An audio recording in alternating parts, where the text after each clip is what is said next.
नमस्कार बच्चों, मैं बजरंग लाल आसन सरकार और वेदांता के CSR इनिशिएटिव ई कक्षा में आपका स्वागत करता हूं, जिसके टेक्निकल पार्टनर हैं मिशन ज्ञान।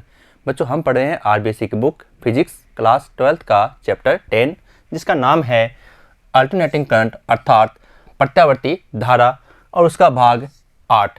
बच्चों, आज का जो टॉपिक है वो इस चैप्टर का सबसे आसान टॉपिक है, और ये आसान इसलिए है क्योंकि हम विद्युत शक्ति के बारे में चैप्टर 5 में पढ़ चुके हैं। वोल्टेज और धारा का गुणनफल क्या होता है, विद्युत शक्ति होता है। लेकिन बच्चों, इससे पहले अगर आपने पहले वाले वीडियो नहीं देखे हैं तो आप उन्हें जरूर देखें, क्योंकि आप जानते हैं फिजिक्स की जो टॉपिक होते हैं वो एक दूसरे से लिंक होते हैं, और ये तभी समझ में आएंगे जब आपको उनके पहले वाले फॉर्मूले याद होंगे। उन फॉर्मूले को हम क्या करेंगे, यहाँ एंटर करेंगे, तो हमारे टॉपिक क्या होते हैं, आसान हो जाते हैं। तो बच्चों, कॉपी पेन के साथ तैयार हो जाइए, और आज हम इन जो प्रत्यावर्ती परिपथ में जो प्रतिरोध है, प्रेरकत्व है और संधारित्र है, उनमें शक्ति के व्यंजक प्राप्त करेंगे। तो बच्चों, शुरुआत करते हैं औसत शक्ति की परिभाषा से कि क्या होती है शक्ति। जैसा कि आप जानते हैं कि विद्युत परिपथ में जो शक्ति होती है वो वोल्टेज यानी V और प्रत्यावर्ती धारा यानी I के गुणनफल के तुल्य होती है, यानी बराबर होती है। अर्थात शक्ति बराबर होता है P बराबर VI, जिसे आप विद्युत शक्ति भी कहते हैं। जैसे कि आप जानते हैं, इसके अंदर जो तात्क्षणिक शक्ति होती है उसका जो समीकरण था धारा के रूप में I बराबर I0 साइन ओमेगा टी, +5 भी हो सकता है, -5 भी हो सकता है, और 0 डिग्री भी हो सकता है। अगर आप +5 से करते हैं तब भी कोई दिक्कत नहीं है, और -5 से करते हैं तब भी कोई प्रॉब्लम नहीं है। -5 से धारा क्या होती है, आगे होती है। और वोल्टेज का फिक्स हम ले रहे हैं V बराबर V0 साइन ओमेगा टी। ठीक है बच्चों, तो ये दोनों समीकरण हो गए। अब इन दोनों समीकरणों को आपको इस सूत्र में रखना है। चलो रखते हैं। T समय पर PT को आप क्या पढ़ेंगे, PT को आप पढ़ेंगे तात्क्षणिक शक्ति। तात्क्षणिक शक्ति यानी किसी क्षण प्रत्यावर्ती धारा की जो पावर है, यानी ये हो गई पावर, और किसी क्षण यानी T पर उस पावर के मान को हम कहते हैं तात्क्षणिक शक्ति। तो बच्चों, इसको सॉल्व करते हैं। PT इक्वल क्या है, VI है। तो बच्चों, V का मान V0 sign omega T, I का मान I0 साइन ओमेगा टी -5। मैंने शुरुआत में कह दिया था ये टॉपिक बहुत आसान है, और वो इसीलिए कहा था क्योंकि दोनों मानक समीकरण आपके पहले से दिमाग में फिक्स है, आप उनको पहले से काम में ले रहे हो, और V का मान रख दिया यहाँ पर, और साथ में I का मान रख दिया। ये जी सा ना। अब बच्चों क्या करना है, V0 और I0 दोनों क्या करें, यहाँ एक साथ ले आओ इधर। ठीक है, दोनों को एक साथ ले आए, फिर बच गए क्या, साइन ओमेगा टी बच गया एक तो, और आगे क्या बच गया, साइन ओमेगा टी -5 बच गया। अब जैसे ये साइन ओमेगा टी -5 है, ये बन गया सूत्र किस चीज़ का, साइन A माइनस B का। ठीक बच्चों, तो बच्चों ये हो जाएगा sine A into cos B minus cos A into sine B। ठीक है, अब हम क्या करेंगे, यहाँ जो साइन A है उसकी वैल्यू तो करनी है आपको ओमेगा टी, और B की वैल्यू करनी है आपको फाई। तो ये बन जाएगा साइन ओमेगा टी यानी sine A cos phi cos B minus cos A into sine B। Okay, कोई दिक्कत नहीं है। फिर देखो तो ये जो साइन ओमेगा टी है इसको अंदर वाले मान से गुणा करना है। अंदर कितने मान है, अंदर 2 मान है, और दोनों से आप इसको गुणा कर दीजिए। तो साइन ओमेगा टी को जैसे आप इससे गुणा करोगे तो यहाँ स्क्वायर आ जाएगा, sine square omega t into cos phi हो गया। फिर माइनस ये साइन ओमेगा टी यहाँ आ जाएगा गुणा में, तो sine omega t cos omega t into sine phi. कोई प्रॉब्लम नहीं है। अब बच्चों, थोड़ा सा एक छोटी सी बात आपको यहाँ ध्यान रखनी होगी, यहाँ गड़बड़ मत कर देना। क्यों, यहाँ देखो आप 2/2 मैंने लिखा है यहाँ, तो 2/2 लिखने का कारण क्या है, 2/2 लिखने का कारण ये है कि ऊपर हमें एक सूत्र बनाना है 2 sign omega t cos omega t, और ये सूत्र किस चीज़ का होता है, ये होता है साइन 2 थीटा। साइन 2 थीटा बराबर होता है 2 sine theta into cos theta. ये लीजिए, तो थीटा जाएगा क्या है थीटा की जगह यहाँ है ओमेगा टी, ठीक है। तो हम इसको बना देंगे सूत्र और बाकी सेम है, ठीक है। और जैसे आप इसको सूत्र बनाओगे तो ये बन जाएगा पी टी बराबर V0I0 sine square omega t cos phi minus जो अपॉन 2 था, बट्टा में जो 2 था वो तो एज इट एज है, और ऊपर वाले को हमने बना दिया सूत्र, क्या आ गया साइन 2 ओमेगा टी और इंटू साइन फाई, ये होगी इक्वेशन, ठीक है। अब बच्चों क्या करना है, हमें यहाँ 2 बातें ये ध्यान रखनी है। अब आप कहोगे से अचानक कहाँ से आ गए, बिल्कुल बच्चों इनके भी डेरिवेशन बनते हैं, ये कैसे आए हैं, हर चीज़ का एक मैथमेटिक डेरिवेशन होता है, लेकिन बच्चों यहाँ उस डेरिवेशन की हमें आवश्यकता नहीं है, जितना हमें पढ़ना है वो इनफ है। तो साइन स्क्वायर ओमेगा टी का जो औसत मान होता है बच्चों याद रखेंगे 1/2 होता है, और साइन 2 ओमेगा टी का औसत मान होता है, ये पूर्ण चक्र के लिए औसत मान कितना होता है, 0 होता है, ठीक है। तो बच्चों यहाँ ये पी टी जो है ना, इसका अब ले लो आप औसत मान, ठीक है। हम क्या ले रहे हैं, इसका औसत, ये निशान लगा दिया, तो V0 I0। अब साइन स्क्वायर ओमेगा टी का औसत होता है 1/2, ये हमने यहाँ रख दिया, बच गया क्या कॉस फाई, ठीक है। फिर माइनस 1/2 साइन 2 ओमेगा टी का औसत मान होता है 0, और आगे बच गया साइन फाई, ओके। अब बच्चों जैसे ही 0 से आप गुणा करोगे ना, तो ये स्टेप तो यहाँ हट जाएगी, क्योंकि 0 से गुणा हो गया, क्या बच गया V0I0 बच गया, ओके, और कॉस फाई बच गया, और बट्टा में क्या आ गया 2 आ गया, और ये सूत्र आप दिमाग में फिट कर लीजिए, ये आ गया औसत शक्ति का सूत्र V0I0 cos phi upon 2, okay. अब इसी सूत्र को बच्चों हम आगे और बनाते हैं नए रूप में, कैसे, ये हमने यहाँ बार लगा रखा है, तो P बार का मतलब होता है औसत शक्ति बराबर V0 अपॉन √2। अब आप सोचो ये कहाँ से आ गए, तो इसके लिए हमने क्या किया, जो बट्टा में 2 था जस्ट इससे पहले वाले स्लाइड में, उस 2 को बच्चों हमने बट्टा के अंदर ही 2 भागों में तोड़ दिया, √2 इंटू √2, यानी आधा 2 आधा 2, जैसे आधा हम बोलते हैं आधा किलो 1 किलो, वैसे हमने 2 को क्या कर दिया, आधा और आधा कर दिया। अब इन आधा और आधा कर दिया तो ऊपर भी 2 है भाई, दोनों भाइयों को आधा आधा बांट दिया, V0 को भी आधा 2 दे दिया और I0 को भी आधा 2 दे दिया, और बच गया क्या कॉस फाई, ठीक है। अब बच्चों ये सूत्र किस चीज़ का होता है, बिल्कुल आप सही सोच रहे हैं, ये VRMS का होता है, और ये किसका होता है, ये IRMS का होता है। बच गया क्या कॉस फाई, तो ये भी सूत्र हो गया। अगर आपके पास VRMS वैल्यू है और चाहे वो V की हो चाहे वो I की हो, तो आप इस सूत्र से भी औसत शक्ति का मान निकाल सकते हैं। चलो और आगे बढ़ते हैं। जब P बराबर VI हो सकता है तो इनका RMS PRMS नहीं हो सकता क्या भाई, इनके RMS को भी हम क्या लिख सकते हैं PRMS, क्योंकि P बराबर क्या होता है VI, तो इनके RMS वैल्यू को हमने लिख दिया PRMS। आगे बच गया कॉस फाई, ओके। अब बच्चों ये जो कॉस फाई है, इसको आप यहाँ पक्षांतर करेंगे इसका, तो ये बट्टा में आ जाएगा, और ये बन जाएगा बच्चों शक्ति गुणांक। कॉस फाई को ही हम क्या कहते हैं, शक्ति गुणांक कहते हैं।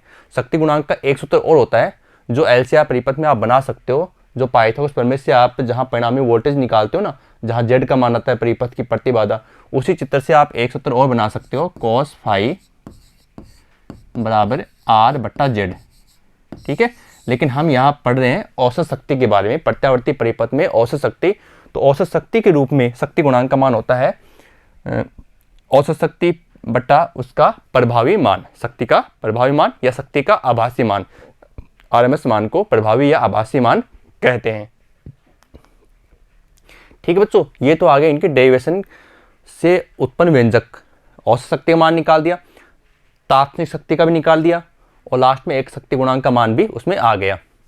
अब बच्चों जो कंडीशन है, जो उद्देश्य था हमारा, वो अब शुरू होता है कि हमने जैसे केवल प्रतिरोध, केवल संधारित्र और केवल प्रेरकत्व जब पढ़ा था, तो एक बात कंसेप्ट के रूप में आपको बताई थी कि जब परिपथ से प्रतिरोध जुड़ा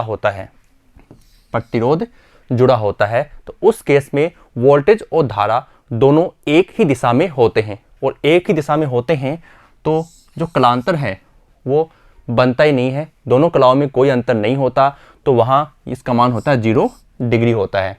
ये बात हम बार बार पढ़ रहे हैं और फिर ये दोबारा आ चुकी है यहाँ पर। अब जब ये 0 डिग्री होता है तो औसत शक्ति का मान कितना होगा बच्चों, तो यहाँ देखो हम क्या करेंगे, कॉस थीटा जो था हमारे पास सूत्र, कॉस फाई मान लो, कॉस फाई था, फाई की जगह हमने कर दिया कॉस 0 डिग्री, और कॉस 0 डिग्री जैसे आप करोगे इसमें तो कॉस जो मान होता है 1, ये आ जाएगा VRMS इंटू IRMS, इसको गुणा कर दोगे तो PRMS। यानी प्रतिरोध वाले केस में जो शक्ति का जो आभासी मान है वही क्या होता है, औसत शक्ति होता है। और ये हो गया बच्चों आपके औसत शक्ति हो गया। अब और जैसे मैंने आपको बताया था, अगर परिपथ में प्रेरकत्व जुड़ा होता है, जैसे अगला जो हमारा टॉपिक है वो प्रेरकत्व के लिए है, प्रेरक परिपथ कह सकते हैं या प्रेरकत्व परिपथ कह सकते हैं। तो अगर वो केस है तो उस केस में आपको बच्चों बताया गया था कि जो वोल्टेज है, वोल्टा, वो धारा से क्या होती है, आगे होती है। कितने कोण से, +π/2 कला कोण से आगे होती है। तो बच्चों अब हमें क्या करना है, अब हमें केवल फाई की जगह +π/2 करना है और cos π/2 करना है। और cos 90 का मान आप जानते हैं, एज ए ट्रिक से फिर से याद कर लीजिए, मैंने आपको बताया था 1 - 1 0 0, cos 0 डिग्री का मान 1, cos 90 का 0, cos 180 का -1, cos 270 का 0, cos 360 का 1। तो हम जैसे cos 90 की बात करें तो यहाँ आंसर क्या आ जाएगा इसका, cos 0 का 0, और ये 0 होते ही पूरा मान क्या हो जाएगा बच्चों, 0 हो जाएगा। ठीक है, तो यहाँ औसत शक्ति का मान क्या होता है, 0 होता है। फिर बच्चों तीसरा केस है जब परिपथ से धारिता वाला परिपथ यानी संधारित्र जुड़ा हो, और आपको बताया गया था कि जब संधारित्र जुड़ा होता है तो उस केस में वोल्टेज धारा से पीछे होती है, आगे कौन होता है, धारा होती है। कितने कोण से होती है, π/2 कला कोण से आगे होती है। जब संधारित्र जुड़ा होता है तो वोल्टा से धारा आगे होती है बच्चों। ठीक है, ध्यान रखना इस चीज का, धारा आगे होती है। और फाई का मान फिर से -π/2, तो बच्चों cos -π/2, माइनस तो हट जाएगा क्योंकि cos -θ बराबर क्या होता है बच्चों, cos थीटा ही होता है। और फिर से cos 90 आ गया, और cos 90 का मान कितना होता है बच्चों, 0 होता है। तो अगेन क्या आ जाएगा, 0 आ जाएगा। यानी औसत शक्ति तो तभी लगती है जब परिपथ में केवल क्या जुड़ा हो, प्रतिरोध जुड़ा होता है। तो बच्चों इस प्रकार से हमने औसत शक्ति के जो तीनों मान थे वो हमने प्राप्त कर लिए हैं। अब इसमें हम पढ़ेंगे चौक कुंडली, इसी टॉपिक के अंदर चौक कुंडली पढ़ेंगे, और साथ में हम पढ़ेंगे धातु संसूचक के बारे में। लेकिन उससे पहले हम इसके ऊपर आधारित जो क्वेश्चन है वो सोल्व कर लेते हैं। जैसे क्वेश्चन है आपके, एक विद्युत लाइन है, उसका प्रतिरोध है 20 ओम है तथा विद्युत शक्ति है 6.6 किलो, किलो होता है 10 की घात 3। यदि विद्युत ये है हो गया 6.6 किलोवाट है, यदि विद्युत को 22,000 वोल्ट तथा 220 वोल्ट पर संचित किया जाए तो दोनों स्थितियों में शक्ति में हानि तथा वोल्टा पतन ज्ञात कीजिए और इससे क्या निष्कर्ष निकलता है। बच्चों ये जो टॉपिक है, ये जो क्वेश्चन आप देख रहे हो, इसका एक अपना एक महत्व है, और वो महत्व क्यों है वो भी मैं आपको बता देता हूँ।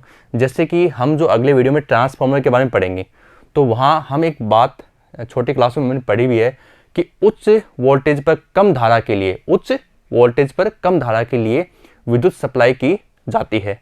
ठीक है, तो इस चीज़ को अगर हम एज ए मैथमेटिक रूप से समझें, मैथमेटिक रूप से इस चीज़ को समझें तो ये क्वेश्चन आपको वो बात समझा देगा। तभी तो इसमें लिखा है कि इससे क्या निष्कर्ष निकलता है।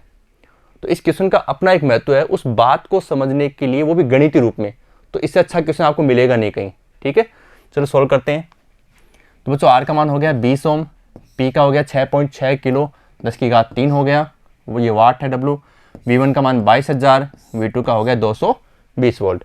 तो हम फर्स्ट कंडीशन के अंदर V1 अप्लाई करेंगे जहाँ वोल्टेज का मान देखो बच्चों बहुत ज़्यादा है, और सेकंड कंडीशन में हम क्या करेंगे, वोल्टेज 220 रखेंगे जो हमारे घरों में सप्लाई होती है। तो 22,000 एक तो हाई वोल्टेज के लिए, और यहाँ क्या है निम्न वोल्टेज के लिए हम करके देखते हैं। चलो प्रथम स्थिति बात करते हैं। शक्ति का मान होता है P बराबर VI। तो बच्चों यहाँ हम V1 I1 कर लेते हैं इसको। ठीक है, ताकि प्रथम स्थिति अलग हो जाए और सेकंड अलग हो जाए। तो यहाँ से देखो I1 का मान निकालते हैं। P का मान हमें दिया हुआ 6.6 गुणा 10 की घात 3 है, बटा V1 का मान है बच्चों 22,000 है। सोल्व करते हैं इसको। ये 3 जो तो आप कैंसिल हो गए, बच गया क्या 0.3 एम्पियर। यानी 22,000 वोल्ट के लिए धारा का मान कितना आ गया 0.3 एम्पियर।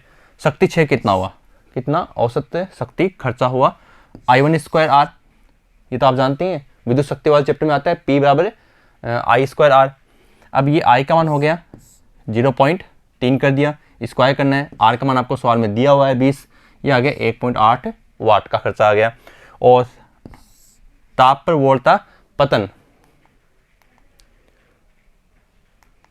तो बच्चों वोल्टा पतन निकालते हैं तो उसके लिए वही ओम के नियम से करना है, V बराबर IR भाई प्रतिरोध के लिए कितनी वोल्टता खर्च हुई है वो हम निकालते हैं।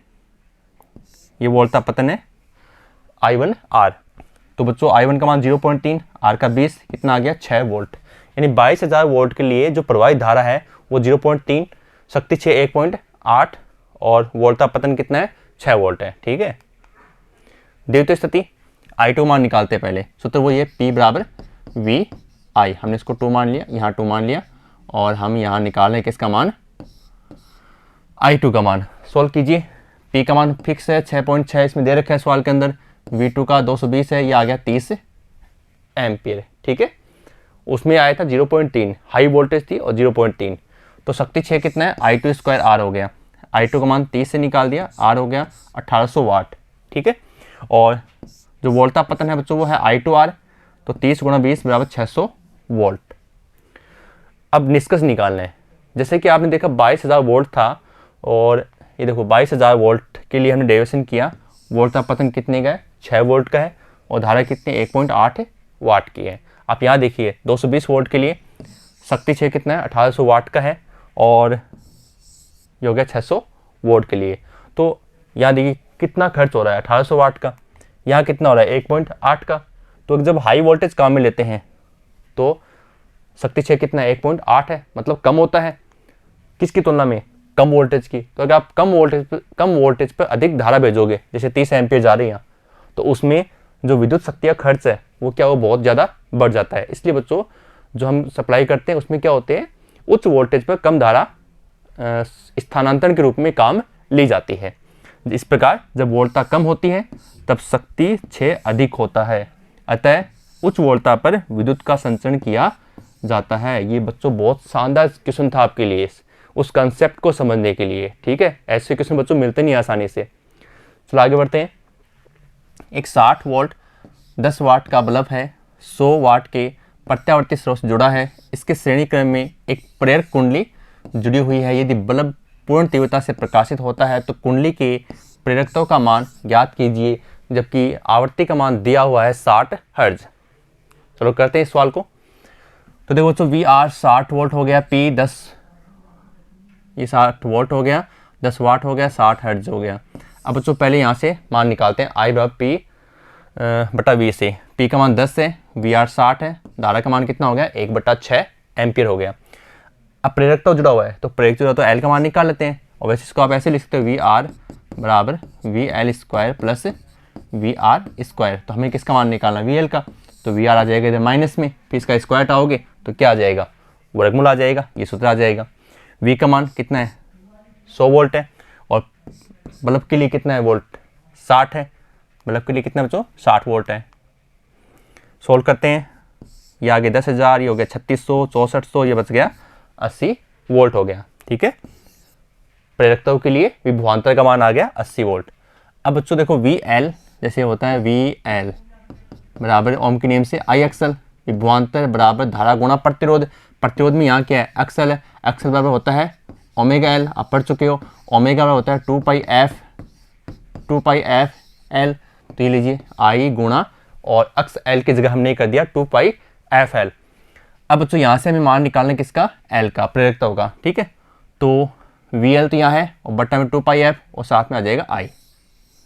अब मान रख दीजिए आप, तो VL का मान तो हो गया 80 जो अभी निकाला था, I का मान 1/6 निकाल चुके हैं, 2 × 3.14, F का मान सवाल में दिया हुआ है 60 हर्ट्ज। इसको सॉल्व कर लेंगे और क्या आ गया, ये हमारा प्रेरकत्व का मान आ चुका है बच्चों। ठीक है, और हमें कुंडली का प्रेरकत्व ही निकालना था, कोई दिक्कत नहीं है, आसान सवाल था। चलो आगे बढ़ते हैं। 120 वोल्ट का VRMS है, आवृत्ति 60 हर्ट्ज है, का प्रत्यावर्ती स्रोत है, L का मान दे रखा है 200 मिली हेनरी और संधारित्र की धारिता है 40 माइक्रोफेड, C बराबर 40 माइक्रोफेड हो गया। R का मान है 20 ओम के श्रेणी परिपथ से जुड़ा हुआ है। तो हमें ज्ञात करने हैं कुल प्रतिघात, प्रतिबाधा, शक्ति गुणांक, औसत शक्ति। चलो सॉल्व करते हैं बच्चों। VRMS वही मान है, F का मान 60 है, 200 M हो गया 10 की पावर -3, इसको हमने लिख दिया 0.2 हेनरी। ये हो गई धारिता 40 माइक्रो होता है 10 की पावर -6। R का मान आपको दिया हुआ है 20 ओम। XL बराबर होता है बच्चों ओमेगा L, ओमेगा मान रख दिया हमने 2πf अब सारे मान रख दीजिए, 2 गुणा 3.14, एफ का 60, एल का 0.2, इसको हमने सोल्व कर दिया, ये आ गया अक्स एल। लेकिन हमें निकालना है प्रतिघात, और प्रतिघात का मतलब होता है अक्स एल माइनस अक्स सी। तो अक्स एल तो निकाल लिया, अब अक्स सी और निकालना है, ठीक है। तो अक्स सी का होता है 1/ओमेगा सी, 1/ओमेगा जगह फिर से आ गया 2 पाई एफ, और बराबर 1/2 पाई एफ का मान 60, पाई का रख दिया, और सी का 40 माइक्रो है, तो 40 गुणा 10 के माइनस से 6 हो गया, 10 की पावर माइनस से 6 के साथ इसको सोल्व किया, ये आ गया 66.35 ओम। अब ज़्यादा कौन सा है, एल, तो ये लीजिए एक्स एल, ज़्यादा वाला में से कम वाला घटा दो, तो ये आ गया, इसमें सोल्व किया हमने 9.01 ओम, लगभग, ये लगभग बच्चों 9 ओम इसका आंसर है। चलो आगे बढ़ते हैं। अब निकालना है प्रतिबाधा। प्रतिबाधा का सूत्र आपको आसानी से याद है, इसके लिए तो हमने बार बार कहा है कि परीक्षा के हिसाब से भी मोस्ट है कि कैसे निकालते हैं, वो भी आपको सीखना था, और हम इसीलिए कहते हैं कि वीडियो बार बार देखते रहो। चलो आगे बढ़ते हैं। आर स्क्वायर, आर का मान रख दिया, एक्सएल माइनस एक्ससी को हमने लगभग 9 के पद में रख दिया यहाँ पर, ताकि जो गुणा भाग है वो आसान हो जाए, और इसको सोल्व किया तो ये आ गया √481, और इसका मान आ गया जेड बराबर 21.93 ओम। ये आ गई क्या, प्रतिबाधा। फिर निकालना है शक्ति गुणांक। शक्ति गुणांक के लिए मैंने आपको बताया था कि cos फाई आर बटा जेड होता है, ठीक है। ये कहाँ से निकालते हैं, एल सी आर परिपथ में जहाँ वोल्टता सदिश आरेख बनता है ना, वहाँ से त्रिभुज में पाइथागोरस प्रमेय लगाकर, या साइन थीटा बराबर क्या होता है, लंब बटा कर्ण है, कोस थीटा क्या होता है, आधा बटा कर्ण है, तो आधा बटा कर्ण के सूत्र से आप प्राप्त कर सकते हो। आर का मान 20 है, जेड का 21.93 है, सोल्व कर दिया 0.912, ये मात्रहीन होता है। और शक्ति निकालते हैं, और शक्ति के लिए पी एवरेज बराबर होता है V R MS into I R MS into cos pi, आज ही पढ़ा है हमने। और वी आर एम्स और आई की जगह आप कर दो, इसको भी वोल्टेज के रूप में कर दो, क्योंकि हमारे पास आई आर एम्स नहीं है यहाँ पर, तो इसको कर दिया V R MS upon Z. तो बच्चों देखो, वी आर एम्स का मान फिर वी आर एम्स का मान दोनों सेम है, जेड का मान रख दिया और कॉस फाई का ये मान लिया यहाँ पर। इसको सोल्व कर दें तो ये वाट में हमारे पास क्या आ गई, औसत शक्ति आ गई। ठीक बच्चों, सवाल लंबा जो है, लेकिन उसमें 4 पॉइंट है, तो 4 सूत्र हमारे सीधे याद हो गए। एक कुंडली प्रतिरोध R 10 ओम है बच्चों, प्रेरक तो L 0.4 हेनरी है, इसे 6.5 वोल्ट और 30/पाई हर्ज के प्रत्यावर्ती धारा स्रोत से जोड़ते हैं। परिपथ में औसत शक्ति का मान हमें ज्ञात करना है। चलो करते हैं। एक्सएल बराबर क्या बच्चों, 2 पाई एफ एल है, तो 2 पाई एफ का मान भी पाई में, इसलिए हमने पाई का मान रखा नहीं, एल का 0.4 है, इसको बच्चों हमने सोल्व कर लिया, ये आ गया 24 ओम आ गया। फिर जेड का मान R square plus XL square, R का मान 10 है, ठीक बच्चों, ये लिखा हुआ देखो, आर का मान 10 ओम है, और एक्सएल का हम निकाल चुके हैं, इसको सोल्व कर लेते हैं, ये आ गया √676 ओम। इसका रूट सोल्व मत करना, क्योंकि आगे ये हटने वाला है। पी एवरेज बराबर पी एवरेज, तो सूत्र हो गया V R MS into I R MS into cos phi, R MS का मान रख दिया V R MS upon Z, बटा जेड हो गया, वी आर एम्स के मान रख दीजिए वी आर एम्स 6.5, ये रहा 6.5, ठीक है। 6.5 गुणा 6.5 बटा √676, √10 फिर √676, इसलिए हमने इसका रूट सोल्व नहीं किया था, देखो यहाँ पर, क्योंकि आप रूट से रूट करेंगे ना तो पूरा 676 आ जाएगा। फिर इसको सोल्व कर दिया, ये पूरा आ गया 676, ये मान आ गया 0.625 वाट। फिर इसको हमने सोल्व कर दिया 625/1000 के रूप में, ठीक है, और इसको सोल्व किया तो ये आ गया 5/8 वाट आ गया। ठीक है बच्चों, तो ये तो हो गए तात्कालिक शक्ति और साथ में उस पर आधारित औसत शक्ति, शक्ति गुणांक और उनके न्यूमेरिकल्स। अब हम एक छोटा सा टॉपिक है चौक कुंडली। चौक कुंडली आप देखते हैं जो खंबे होते हैं बिजली के तार वाले, वहाँ पर कुछ ऐसे हाथ में, ऐसे हाथ टाइप में ऐसे आपको दिखाई देगा, ठीक है, जैसे कलरफुल भी होती है वो। तो उस कलर वाली जो कुंडली होती है उसको लगाने का उद्देश्य क्या होता है और क्या वो होती है और क्यों वहाँ लगाई गई है, चलो उसकी बात करते हैं। तो चौक कुंडली क्या बच्चों, एक इलेक्ट्रिक डिवाइस है जिसमें ऊष्मा के रूप में होने वाली ऊर्जा हानि को नगण्य करके धारा को नियंत्रित किया जाता है। भाई चालक तारों को क्या होता है, प्रतिरोध होता है, प्रतिरोध होता है तो क्या होते हैं, तार गर्म होते हैं, तार गर्म होते हैं तो उनमें क्या होती है, ऊष्मा मुक्त होती है, यानी ऊर्जा की हानि होती है। तो उस हानि को कंट्रोल करने के लिए चौक कुंडली का उपयोग किया जाता है। इस कुंडली की खास बात क्या होती है बच्चों, इसका जो स्व प्रेरकत्व होता है, यानी अपने आप फ्लक्स परिवर्तन करने का, वो क्या होता है, अधिक होता है, ठीक है। और साथ में आर क्या होता है, प्रतिरोध, वो अल्प होता है। प्रतिरोध अल्प होने का उद्देश्य होता है ताकि धारा अधिक से अधिक जा सके। जैसे प्रत्यय और धारा अलग अलग परिपथ में जाती है तो वो जो खंभे होते हैं वहाँ पर वो चौक कुंडली लगी होती हैं। ये प्रत्यय और धारा को नियंत्रित करती है, इसमें खास बात है। ऑब्जेक्टिव क्वेश्चन बन सकते हैं यहाँ जनरल साइंस के लिए कि प्रत्यय और धारा को नियंत्रित करती है चौक कुंडली। देखने में कैसे होती है उसकी बात करते हैं। ये लीजिए, ठीक है, ये है लोहे का क्रोड। बीच में जो आप देख रहे हैं बार बार हम बोलते हैं लोहे के क्रोड पर बनी होती है, तो ये लोहे का क्रोड है और इस क्रोड पे ये तार लपेटे हुए हैं, ठीक है, और इसको हमने जोड़ दिया प्रत्यावर्ती स्रोत के साथ। ये तांबे के विद्युत रोधी तारों से क्या होती है, लिप्ट बनी होती है। जैसे आप देखना किसी उपकरण के अंदर ऐसे कलरफुल तारों से लिपटी हुई मिलती है, और जब हम किसी उपकरण के खराब हो जाते हैं फिर हम उसको निकाल कर उसको करते हैं तो पतले पतले तारों से मिलकर वो बनी होती है। तो ये इस प्रकार से क्या होती है, ये चौक कुंडली होती है बच्चों। चौक कुंडली बच्चों नरम लोहे की एक बनी पटलित क्रोड पर तांबे के, पटली मतलब वो एक दूसरे पर लिपटे हुए हैं, तो विद्युत रुद्ध तारों को लपेट कर बनाई जाती है। इसमें खास बात क्या होती है, शक्ति वे क्या होता है बच्चों, इसमें नगण्य होता है क्योंकि 100 प्रेरक तो अधिक होता है। 100 प्रेरक तो अधिक होने से जो शक्ति है, आपने देखा था जब प्रेरक परिपथ जुड़ा हो तो औसत शक्ति का मान कितना आया था, उसमें बच्चों 0 आया था। तो प्रेरक तो अधिक होने से औसत शक्ति का मान क्या हो गया, 0 हो गया। केवल औसत शक्ति का मान तभी प्राप्त होता है जब उसमें प्रतिरोध जुड़ा होता है। तो चौक कुंडली में जो प्रतिरोध होता है वो तो अल्प होता है और स्वप्रेरकत्व क्या होता है, अधिक होता है। इसलिए जो औसत शक्ति है बच्चों वो क्या हो जाती है, नगण्य हो जाती है, शून्य हो जाती है। चौक कुंडली का जो मुख्य उपयोग है वो ट्यूबलाइट में आप देखना छोटी सी साइड में लगी होती है, गोल गोल साइड में लगी होती है, दोनों साइड में आप देखना कभी, ठीक है। चौक कुंडली का उपयोग ट्यूबलाइट, लाइट लैंप आदि में किया जाता है, ठीक बच्चों। ये हो गई चौक कुंडली। अब बच्चों हम पढ़ते हैं धातु संसूचक, मेटल डिटेक्टर होता है।